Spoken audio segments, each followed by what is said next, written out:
The text message had arrived last week, and it still made Ethan's fists clench. "We should eat together. For Lila's sake." The nerve of it hit like a punch. For Lila's sake. As if Mara had suddenly found her parenting instincts after 3 years of sporadic visits and broken promises. Now, at Maple Grove Cafe in Boise, Idaho, Ethan sat across from his ex-wife, her forced smile grating against the cozy glow of string lights. The tension at their table was a silent intruder, heavier than the chatter around them. "This place is lovely, don't you think?" Mara said, her voice overly cheerful as she gestured at the rustic decor. Lila, their 14-year-old daughter, poked at her salad, her hazel eyes, Ethan's eyes, clouded with unease. She had Mara's sharp cheekbones but none of her mother's bravado tonight. She just looked drained, caught in their endless conflict. "It's okay," Ethan muttered, slicing his chicken with too much force. Mara's laugh was shrill, drawing a glance from a nearby couple. "Oh, come on, Ethan. The vibe here is perfect. Look at these plates." She waved at his food like a game show host. "It's fine, Mom," Lila said, her tone a practiced neutral, always the peacemaker. Mara grabbed Lila's hand. "You should try their pumpkin bisque, sweetheart. It's famous." Ethan's fork paused. "I don't do soup." Mara's smile tightened. "Don't be so stiff. When did you stop trying new things?" The question stung, laced with memories of their divorce, when Mara left for a new chapter with a personal trainer. "Lila doesn't need to experiment with food," Ethan said, his voice low. Mara's eyes narrowed. "What's that supposed to mean?" "She knows what she can eat." Lila's severe allergies, to nuts, certain spices, were a constant in Ethan's mind, a list taped to their fridge at home. "I'm not trying to hurt her," Mara snapped. "It's just soup." The word hurt hung heavy. The server appeared, sensing the tension. "Everything okay here?" "Perfect," Mara said quickly. "Can we get the pumpkin bisque for the table?" Lila shifted uncomfortably. "Mom, I'm not hungry for that." "It's just pumpkin," Mara insisted. Ethan leaned forward. "What's in it?" "Spices. Anything else?" The server hesitated. "I think it's pumpkin, cream, maybe some herbs. I can check with the chef." "No need," Mara cut in. The soup arrived, steaming, with an earthy scent that made Ethan's stomach knot. Mara took a sip. "This is amazing. Lila, try it. There's a spice in here, something unique." Unique spices set Ethan's nerves on edge. "Lila, you don't have to." Mara scoffed. "It's 1 spoon, Ethan. Stop being paranoid." Paranoid.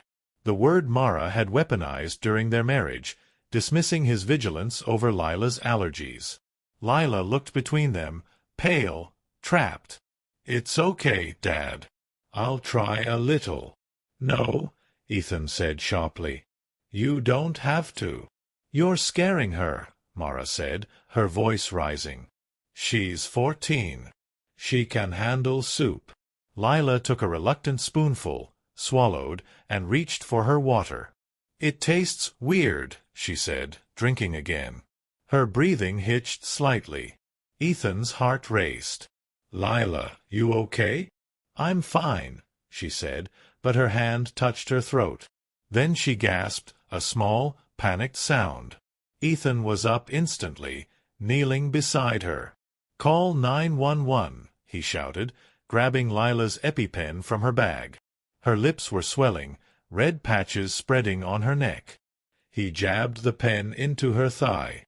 The restaurant blurred, diners staring, a manager on the phone. Lila's breathing eased slightly, her eyes locking on Ethan's. "It's okay," he said, voice steady despite his fear. "You're okay." Mara stood frozen, the soup bowl untouched. "What happened?" she whispered. At Boise Medical Center, Lila stabilized, sleeping under the hum of an 4 drip.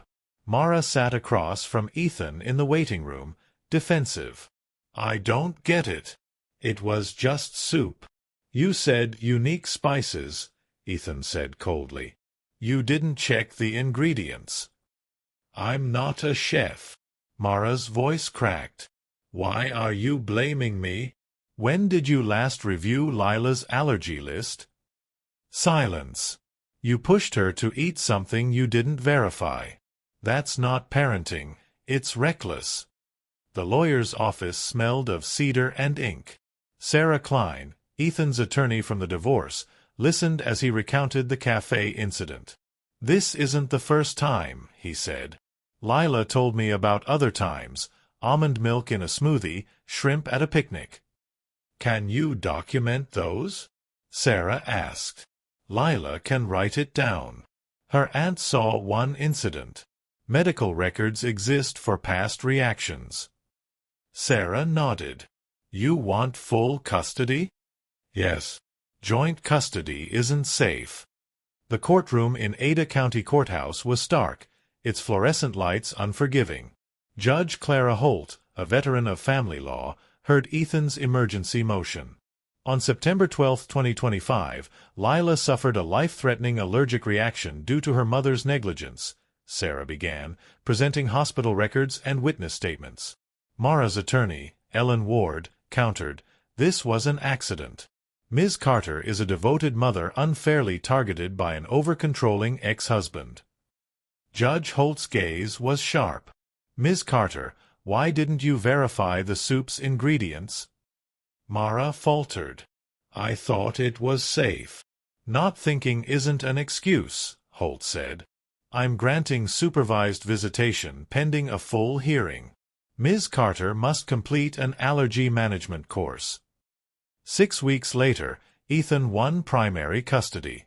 Mara's visits remained supervised, her relationship with Lila strained by formality. By spring 2026, Mara moved to Spokane, chasing a fresh start. Lila, now 15, felt relief, no longer navigating her mother's carelessness. Years later, at Lila's college graduation in 2031, Ethan watched her shine, free from the shadow of fear. Thanks, Dad, she said, hugging him, for keeping me safe. Mara sent a card with a check, her absence a choice she'd made long ago. Lila cashed it, unburdened by guilt. She chose this, she said. Ethan nodded. They'd built a life of trust, safety, and love, a family of two, stronger for it.